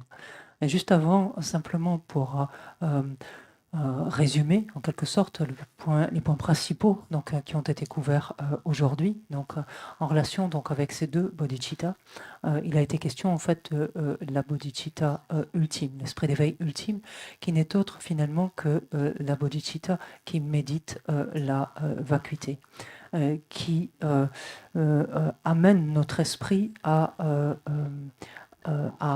méditer donc de façon suffisamment puissante, en fait suffisamment forte, suffisamment puissante sur la saisie, et en particulier donc sur l'objet de la saisie, en l'occurrence ici l'objet de la saisie du soi, qui consiste en fait à voir, à percevoir, à saisir le jeu comme existant réellement, donc comme existant réellement, comme existant de son propre côté. Et encore une fois, sans faire cela, à défaut de chercher donc à réduire, en fait, à développer une méditation suffisamment puissante, enfin une conscience de méditation suffisamment puissante pour chercher à réduire en fait cette saisie, donc vis-à-vis de cette existence, vis-à-vis de cette saisie du soi, laissant tomber même le fait de chercher à réduire en fait notre auto-chérissement, cette importance excessive que l'on ne cesse de s'accorder. Le fait est que si l'on accède donc à un bon niveau de shamatha, donc de calme mental, oui, pendant ce niveau-là permet de ne pas voir donc de perturbations très puissantes se manifester. Mais en fait, c'est comme si, au demeurant, en fait, les graines n'attendaient qu'une chose, n'attendaient que de voir les rayons du soleil réapparaître pour pouvoir se développer, pour pouvoir croître, en fait. Parce que c'est inéluctable que tant que les graines sont là, donc ces graines de perturbation sont là, donc tant que ces graines sont là, inéluctablement, donc elles finiront par croître, par se développer. Et donc, dans le cours du débat, on utilise en fait souvent cette métaphore-là et on dit que ce champ en fait est prêt à donner sa récolte. Ce champ est ainsi prêt à mûrir, à donner naissance à sa récolte, et il est nécessaire que les corbeaux, que les corbeaux passent et prennent ces graines en fait et picorent toutes ces graines. Et ici, les corbeaux en question ne sont jamais que des méditations sur le non-soi. Ainsi, donc, lorsque cette bodhicitta ultime n'est autre que cet esprit qui aspire en fait à aider les êtres en méditant le non-soi, justement, en méditant l'absence d'existence en soi. Habituellement, lorsque l'on parle donc des bodhicittas, on évoque ces deux bodhicittas et on commence par la bodhicitta conventionnelle et la bodhicitta ultime. Et c'est ainsi, par exemple, que procède Rinpoché dans les trois principaux aspects de la voie. Il évoque d'abord le renoncement, puis ensuite la bodhicitta dans sa forme conventionnelle ou relative, et ensuite et enfin la bodhicitta dans sa forme ultime. Mais aujourd'hui, en fait, j'ai commencé par la bodhicitta ultime.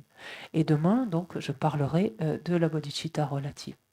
Pourquoi, en fait, j'ai fait cela? Parce que habituellement, on est plus attiré, en fait, par la bodhicitta relative. Et on est moins preneur, en fait, de la bodhicitta ultime. C'est pour ça, au moins tant que je vous tenais aujourd'hui, j'ai parlé de ça. Okay, take one question. Anybody has a question? Donc, si vous avez des questions, une question déjà. Et j'ai le micro. Don't ask difficult questions, just ask very easy.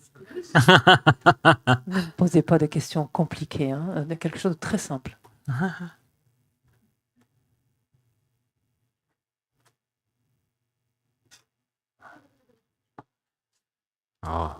No question? Okay, then I can speak for 10 more minutes. Yeah, good. So why the you have a question? Yes. Oh, okay, here's a question.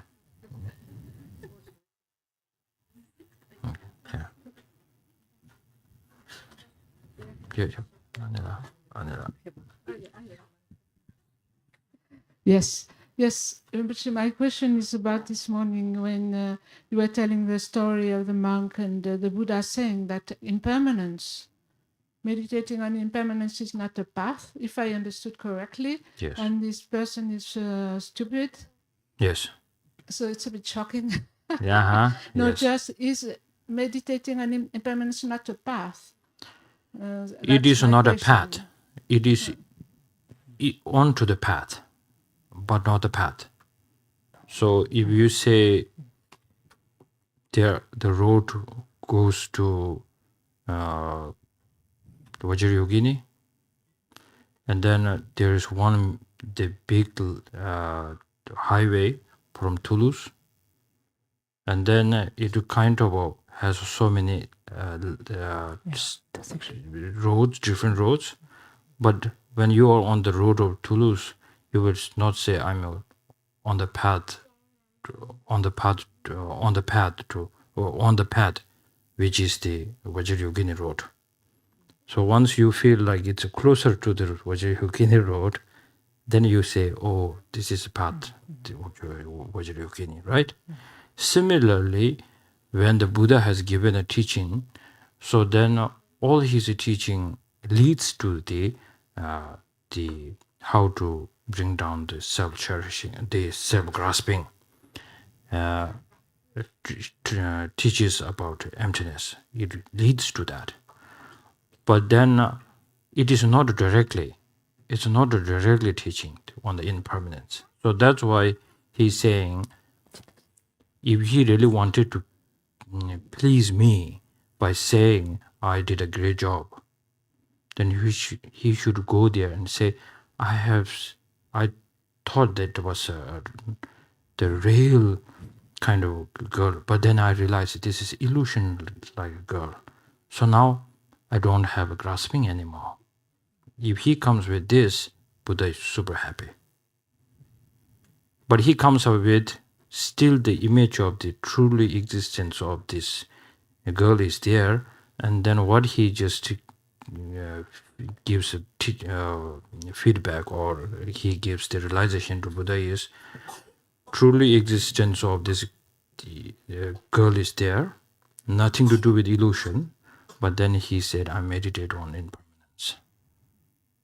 So that's why Buddha wasn't so happy. So it is not saying it is not a completely path or not, but it's not the accurate path to eliminate the self-grasping. So then Buddha says, I don't call it a path. So this is La question portait en fait sur l'histoire qui a été rapportée ce matin de ce moine qui a exprimé au Bouddha qu'il avait médité l'impermanence en voyant cette jolie fille là, sur la place du marché. C'est à propos de cette histoire-là. Et le Bouddha a répondu donc, que la méditation en fait sur l'impermanence, donc la méditation de l'impermanence, ne constituait pas le chemin. Et en disant de cette personne qu'elle était stupide. Et j'étais un petit peu choquée d'entendre cela. Et la réponse ici est que, regardez par exemple, pour venir à l'Institut ici, il y a la route, la petite route là, qui passe devant l'Institut, donc la route, la fin qui arrive à l'Institut. Mais si on arrive de Toulouse, par exemple, on prend l'autoroute, et l'autoroute qui a de nombreuses bifurcations, qui donne naissance à de nombreuses routes. Et quand on est en fait sur l'autoroute, on ne dit pas « je suis sur la route de l'Institut », en fait, encore. Elle va donner accès à la route de l'Institut, mais ce n'est pas encore la route de l'Institut, cette autoroute. Et ici, c'est quelque chose de semblable. Le Bouddha, tous les enseignements que le Bouddha Shakyamuni a donnés convergent tous, en fait, vont vers en fait, la vacuité, c'est-à-dire vers la disparition en fait, de la saisie du soi. Mais tous ne constituent pas un chemin, tous conduisent à ce chemin, mais ce chemin n'est que de ce qui relève vraiment de la méditation finalement du non-soi et de la vacuité. Et pour revenir à cette histoire, donc le Bouddha voulait dire ainsi, si ce moine voulait réellement me faire mon éloge, par exemple, ou me faire plaisir, plus exactement, en me disant que j'avais fait un bon boulot, il m'aurait dit à ce moment-là, ah oui, sur la place de marché, j'ai vu une jolie fille semblable à une illusion, en fait. Et là, ça m'aurait montré, en fait, que voilà, la saisie du soi donc ne s'élevait plus à ce moment-là. Et là, alors le Bouddha aurait été super content. Alors. Mais par contre, qu'est-ce qu'a montré ce moine? Il lui a montré en fait que là, sur cette place du marché, il y avait en fait une fille ou une femme existant réellement et qui n'avait strictement rien d'illusoire ou de s'apparentant d'aucune manière à une illusion. Et il a simplement, donc, fort de cela, enfin, ou à défaut de cela, il a simplement médité l'impermanence. So from this teaching, if we put a bigger picture into our lives, then we do so many practices. But then also Buddha will say, this is not a practice. This is not a path. So then what is the path? He said, unless we don't tackle or bring a contradiction direct contradiction towards our self-grasping. And then how much we do practice, how much do we offerings, generosity, ethical conduct, meditation, patience, and then wisdom, everything is just to this. It will bring some kind of benefit and merit. Only that merit to enjoy in the samsara only. It does not give you tat deyata gade gade para sam gade buddhai soha. It just go to our way of deyata gade gade. So that's the reason, I think. Okay, now we stop here today. Maybe I translate. Okay. Et de cet enseignement, en fait, de cette histoire, en tout cas, du Bouddha, on peut tirer en fait un enseignement en l'extrapolant à notre existence, à notre vie. On fait en fait beaucoup, ça donne à beaucoup de pratiques différentes. Mais si on entend bien ce que dit le Bouddha, en fait, il nous dit que dans tout ça, de pratique, il n'y a pas de pratique. De chemin, il n'y a pas de chemin dans tout ce que nous faisons. Parce que finalement, il n'y a pratique, il n'y a chemin qu'à partir du moment en fait, où on s'attaque, on s'oppose directement en fait, à la saisie du soi. En fait, on s'en prend directement, on contrecarre en fait, directement la saisie du soi. Et combien en fait y a-t-il de cela en fait dans nos pratiques? Combien y a-t-il de cela dans notre expression de générosité, de patience, de sagesse, etc. Alors ce faisant, nous accumulons des mérites. Ce faisant, il y a des bénéfices. Mais mérites et bénéfices dont on ne fait jamais l'expérience, dont on ne peut jouir finalement jamais que toujours dans le samsara. Et tout cela ne relève d'aucune façon de tayata gate gate para sam gate. Et en fait, on fait notre tayata gate gate para sam. Okay.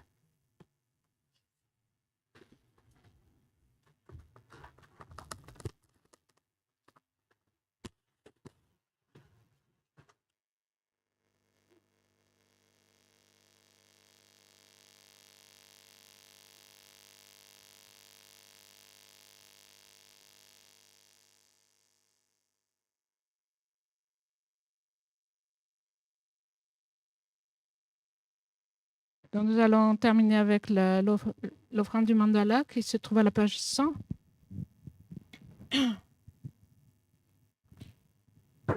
Et ensuite, nous ferons les prières de dédicace. Et nous terminerons par les prières de dédicace qui sont dans le livret des compilations de prières pour l'Institut, si vous l'avez, le petit livret à la page 19. On terminera comme ça. This is working, yeah. Sa j'ai peur que je me to jamri rale je ni de Pati Sangye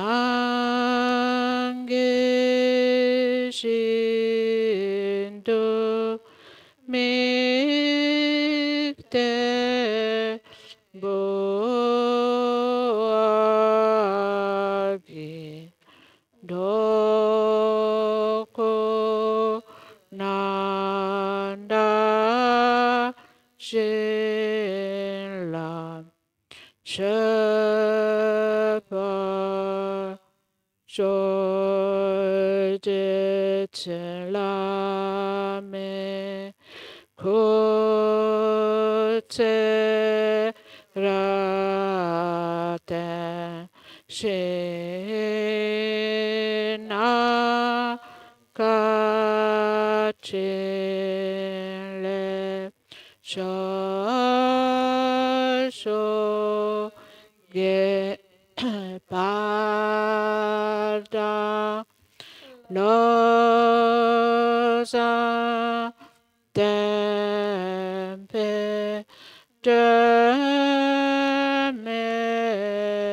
sasungi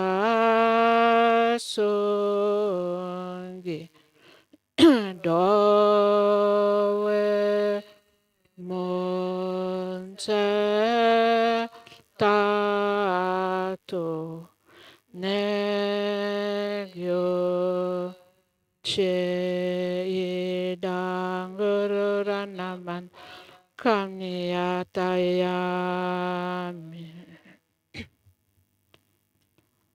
Janju Tsenshab Rinpoché Marke Pana Ke Gyoche Ke Panyampa Me Paya Gone Gondo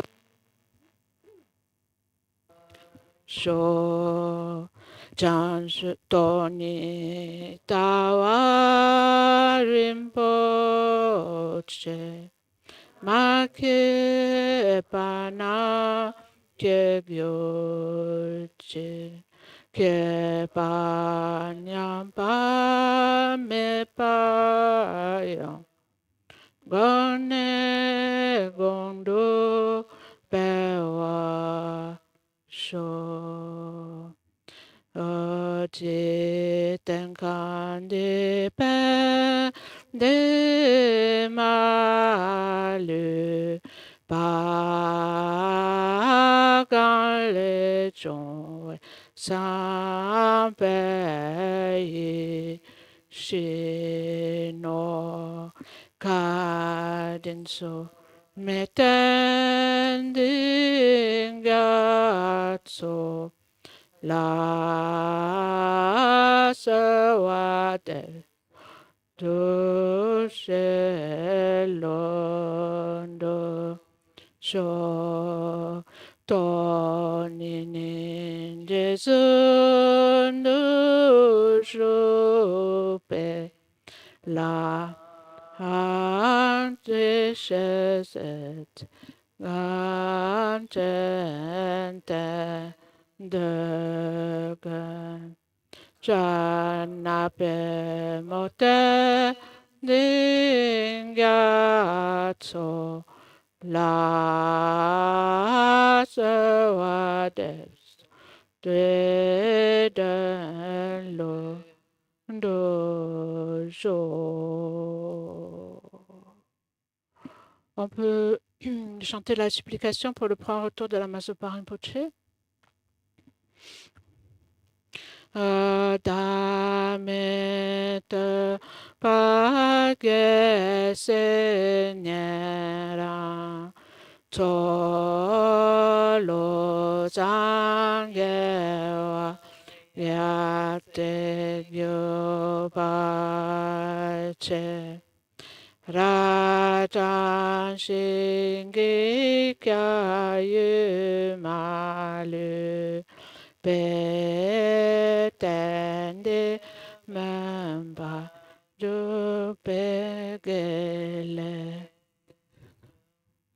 Yon so jo petu terimbo Che shedan jupe jin chimpewala Nayami shuso pegocha Chen tsume chechu lama sowade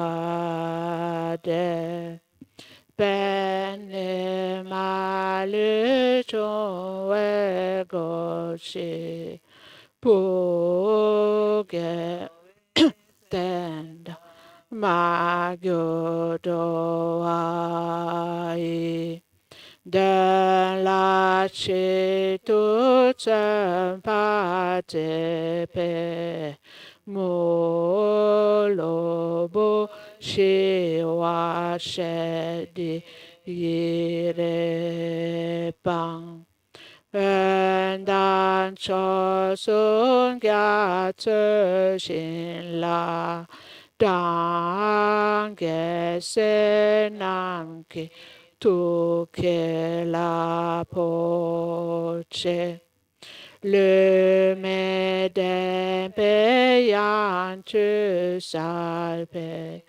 Zunke sanduce pel de nyoshe sho.